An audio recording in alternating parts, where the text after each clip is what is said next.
Hello guys, so today we are going to talk about the Twisha Sharma case and the Ashutosh Soni perspective. इस तरीके के cases में 70% लोगों को from the first date self clear होता है कि हु इज द कल्प्रेट, किसने किया है, कैसे किया है. बट साइकोलॉजिकली बोलूँ तो सभी लोग एक दूसरे से नजरें चुराते हैं. The judiciary, police department, government, everyone. And what holds us behind, जो चीज़ हमें पकड़ के रखती है, which is procedure established by law. And यहाँ पे एक चीज़ मुझे याद आती है.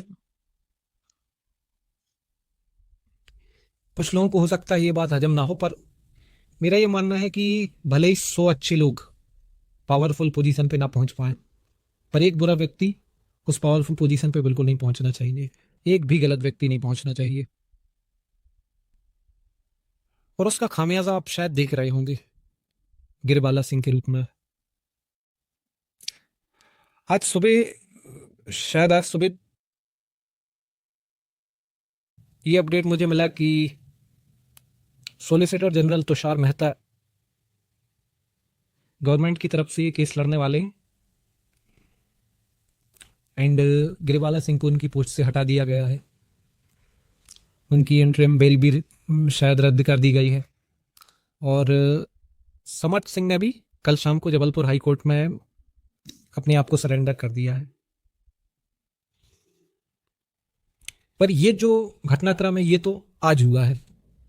इसके पहले 2-3-4 दिन जितना भी टाइम हुआ, उसमें गिरिबाला सिंह और उनके बेटे और उनकी तरफ से पूर्णतः प्रयास किया गया कि कैसे इस केस को अपनी तरफ, या फिर इस केस को ऑल्टर करने के, मॉडिफाई करने का पूरा प्रयास गिरिबाला सिंह के द्वारा किया गया.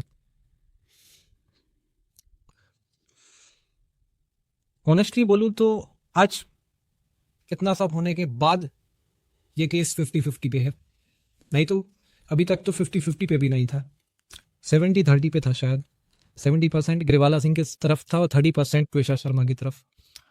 अब हुआ है ये फेयर ट्रायल. बहुत सारी चीज़ें ये केस हमें सिखाता है, रिफ्लेक्ट करता है. यंग जनरेशन के लिए भी एक सबक है. आजकल की यंग जनरेशन जो डेटिंग कल्चर और वेस्टर्न प्रैक्टिसेस जो प्रिवेल हो रही हैं हमारे यहाँ पर, अब ट्विशा शर्मा ने भी खुद ये पार्टनर चुना था. दोनों ने म्यूचुअली एक दूसरे को देखा परखा, डेट किया कुछ दिन और फिर शादी करने का डिसाइड किया. बट आई विल से वही उनके माता पिता ने शायद शादी का डिसीजन लिया होता, उनके माता पिता ने देखा होता एक दूसरे के लिए वर वधू, तो शायद बहुत सारी चीज़ें अवॉइड की जा सकती थी. सबसे पहली चीज़ तो माता पिता फैमिली बैकग्राउंड अपने जैसा देखते हैं. बैकग्राउंड चेक में पूरी तरह तसल्ली नहीं हो जाती, तब तक नहीं करती.